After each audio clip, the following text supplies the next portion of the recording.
Proseguimos con ese segundo viaje que hace San Pablo, ahora en compañía de San Lucas, por eso San Lucas nos lo está narrando en primera persona del plural, nosotros.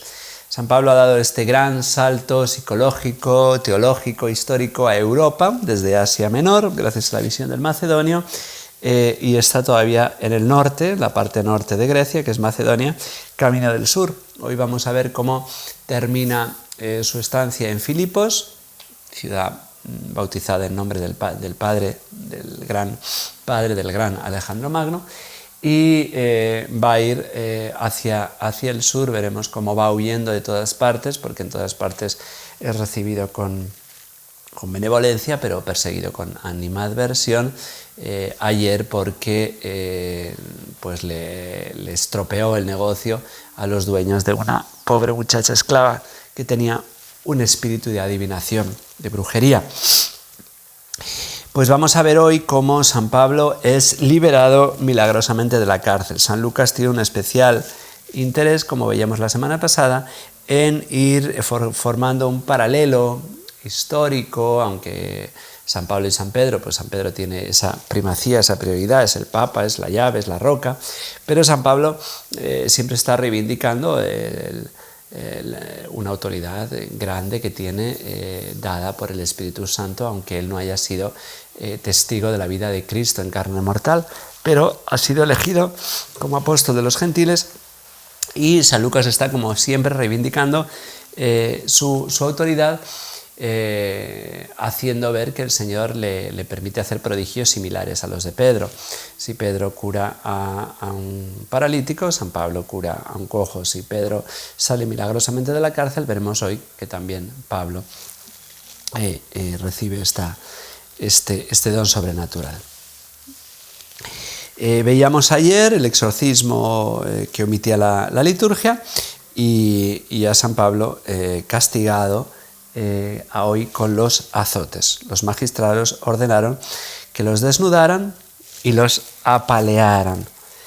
Esto es curioso porque seguramente San Pablo reivindicó, como veremos después, que él es ciudadano romano, porque pertenece a la ciudad de Tarso, y a los ciudadanos de esa ciudad se les ha dado el privilegio de ser considerados ciudadanos romanos.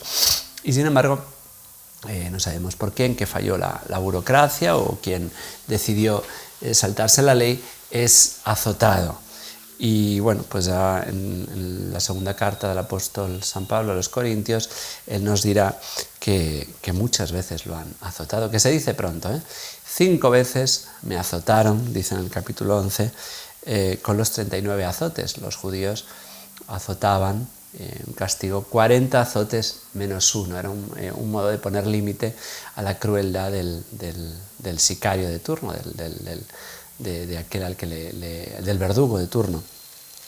Y 3 veces fui azotado conforme a los romanos, a pesar de que él fuera romano. Y eso era más cruel todavía, porque no había límites, era hasta que se cansase el verdugo de azotar, lo cual era muchísimo más peligroso. Después de molerlos a palos, dice San Lucas, los metieron en la cárcel, encargando al carcelero que los vigilara bien.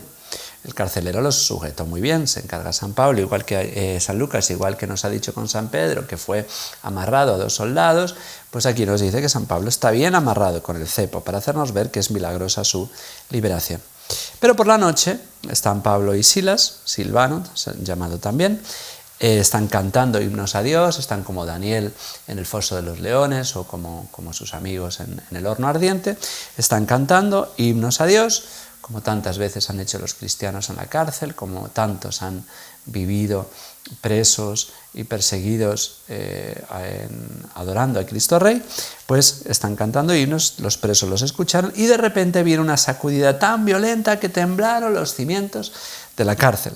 Las puertas se abrieron de golpe, y a todos, a Pablo y compañeros, todos beneficiados, se les soltaron las cadenas. Ya nos había dicho el profeta que vendría el Mesías a abrir las prisiones injustas. Sabemos que en Filipos hay terremotos, pero San Pablo nos cuenta esto de modo que nos hace ver que esto es algo sobrenatural. Un terremoto puede romper una cárcel, pero no puede romper cadenas, Se le soltaron las cadenas. El carcelero se despertó, evidentemente, al ver las puertas de la cárcel de par en par, pues le entró pánico y dice San Lucas, sacó la espada y quiso suicidarse, imaginando que los presos se habían fugado. Pero Pablo, que seguramente todavía no se había repuesto del shock, lo llamó a gritos: no hagas nada, que estamos todos aquí. El carcelero pidió una lámpara, estaban a oscuras, era de noche y estaba en una mazmorra, pidió una antorcha, saltó dentro y temblando se echó a los pies de Pablo y Silas al ver el prodigio que se había obrado en la cárcel. Lo sacó y les preguntó: señores, y aquí viene la pregunta clave, yo creo que en la meditación de hoy esta es la pregunta clave: señores, ¿qué tengo que hacer para salvarme? Esta es la pregunta que nos tenemos que hacer continuamente. ¿Qué tengo que hacer para salvarme? Cree en el Señor Jesús y te salvarás tú y tu familia. Cree y te salvarás. ¿Qué tengo que hacer para salvarme? Cree y te salvarás. Y le explicaron la palabra del Señor a él y a todos los de su casa, porque uno no se salva solo, se salva en racimo, nos salvamos en familia. Y el carcelero se los llevó a esas horas de la noche, les lavó las heridas, las heridas de los azotes que habían recibido, que se dice pronto, lo azotaron, pero hay que pasarlo, y se bautizó enseguida con todos los suyos. Los subió a su casa, les preparó la mesa y celebraron una fiesta de familia por haber creído en Dios. Hasta aquí la liturgia de hoy, pero la liturgia omite un buen número de versículos y hoy vamos a ver algunos. Vamos a continuar hasta dejar a Pablo en las puertas de Atenas. Vamos a ver cómo San Pablo funda la ciudad de Tesalónica y cómo también es expulsado de ahí. Vamos allá. Los pretores enviaron a los lictores a decir al carcelero: pon en libertad a los hombres. Deciden liberar a San Pablo. El carcelero, que ha sido bautizado, que les ha lavado las heridas y que ha podido hacer que se fuguen, no se fugan, como se había hecho San Pedro. El carcelero quiere soltar a Pablo, pero Pablo se resiste. Conoce bien la ley y dice: sí, ahora se van a meter ustedes en problemas, porque ustedes ilegítimamente, fuera de la ley, me han azotado por ser ciudadano romano. Entonces, ustedes nos han azotado públicamente sin juicio, pese a nuestra ciudadanía romana. Nos echan a la cárcel y ahora nos quieren sacar a escondidas. No, que vengan a salvarnos. San Pablo es muy inteligente y sabe buscarles problemas a sus enemigos. Y claro, a los pretores les entró miedo. Ciertamente se habían saltado a la ley, y si hay algo que le gusta a las autoridades romanas es el cumplimiento de la ley. Si por algo destacan los romanos, eso es por el derecho romano, que tiene mucho de humanidad y mucho de justicia y sensatez. Les entró miedo al oír que eran romanos y le rogaron que salieran de la ciudad. Así que se fueron a casa de Lidia.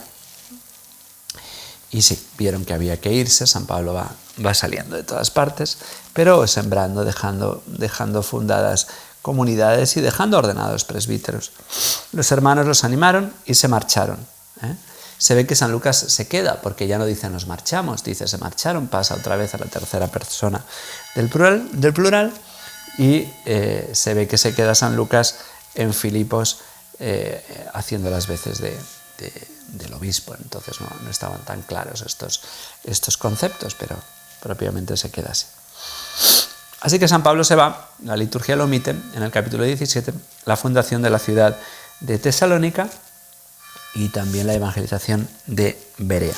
San Pablo va por una de las carreteras principales de la calzada romana, es uno de los grandes hitos de la cultura romana, la red de calzadas, y por una de estas arterias principales, precisamente la que lleva de dos capitales, de Roma a Bizancio, a la que será la capital del Imperio Romano de Oriente, de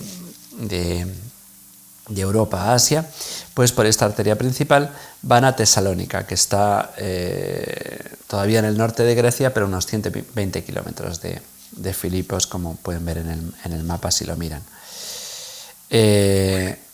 Ahí en Tesalónica los judíos tenían una sinagoga. Así como Filipos es una ciudad que está puesta con este nombre en homenaje al padre de Alejandro Magno, Tesalónica es precisamente la hermana de Alejandro Magno. Es su esposo, el cuñado del gran Alejandro, el que pone a esta ciudad el nombre de su mujer, Tesalónica. Y esta es la ciudad de los tesalonicenses, a los cuales más adelante veremos que San Pablo va a escribir más de 2 cartas, solo que solamente tenemos 2, la que llamamos primera y segunda, aunque sabemos que entre ellas hay alguna otra carta más. Así que en esta nueva ciudad, en Tesalónica, Pablo fue a la sinagoga durante 3 sábados, discutió con ellos basándose en las Escrituras, explicándolas y probando que Cristo tenía que padecer y resucitar. Siempre es lo mismo, hablar del Antiguo Testamento, hacer ver que en Cristo se cumplen, a pesar de que ocurre algo que era imposible de predecir, la crucifixión y la resurrección. Está en las profecías, pero muy difícil unirlas todas a ellas. Así que algunos se unieron a Pablo y a Silas, también judíos, también griegos y no pocas mujeres, dice. Y esta es la comunidad de los tesalonicenses a la que luego escribirá San Pablo. Los judíos, llenos de envidia, reunieron maleantes, armaron tumultos y alborotaron la ciudad. Se presentaron en casa de Jasón. No sabemos muy bien quién es este Jasón. Jasón es un nombre helenizado de Jesús, que significa Josué o Jesús. Pues este Jasón, que luego el pobre va a sufrir. Al no encontrarlos, arrastraron a Jasón y algunos hermanos ante los magistrados, gritando: Jasón ha hospedado a estos revolucionarios. Hospedar, dar posada al peregrino, al cristiano en su nombre, pues a veces lleva problemas. Le acusan de que van contra los decretos del César y afirman que hay otro rey, Jesús. A este Jesús se ve que lo llaman Basileos, rey, aunque los cristianos prefieren llamarle Quirios. Después de recibir una fianza de Jasón y los demás, les dejaron ir. Inmediatamente los hermanos enviaron hacia Berea, otra ciudad a 75 kilómetros al oeste, a Pablo y a Silas. Esto se cuenta en un ratito, pero no es fácil estar siempre huyendo, estar siempre de paso, por amor al Señor. Esto de hacer gran San Pablo y su fiel Silas. Acuérdense que Bernabé ya no le acompaña porque Bernabé ha decidido hacer otro camino, otra evangelización con su primo Juan Marcos. En Berea también van a la sinagoga. Parece que en Berea le va mejor, dice San Lucas que eran de mejor natural y que la aceptaron de todo corazón. Diariamente, dice, examinaban las Escrituras, creyeron muchos de ellos, entre los griegos, y mujeres distinguidas. Siempre hay más mujeres y más griegos de los que menos cabía esperar en la mentalidad de la época. Pero cuando los judíos de Tesalónica se enteraron de que también en Berea predicaba Pablo, como el perro del hortelano, que ni come ni deja comer, pues no solamente no la aceptan en su ciudad, sino que tampoco quieren que en Berea predique. Así que fueron para allá y los hermanos les hicieron marchar a toda prisa y se fueron de allí. Aunque se ve que Silas y Timoteo sí se quedan en la ciudad. San Pablo va dejando obispos, va dejando presbíteros, va dejando encargados de las iglesias que él va fundando y él siempre está de paso. No sabemos si se va a Atenas por mar o por tierra, pero aquí nos lo vamos a encontrar. A este Pablo que siempre ha de salir huyendo, pues ahora lo vemos camino de Atenas y mañana veremos el famoso discurso en el Areópago en Atenas, que es una ciudad que políticamente ya no tiene importancia, pero culturalmente, como veremos mañana, sí la tendrá. Que la bendición de Dios Todopoderoso, Padre, Hijo y Espíritu Santo, descienda sobre ustedes y les acompañe siempre. Hasta mañana, si Dios quiere.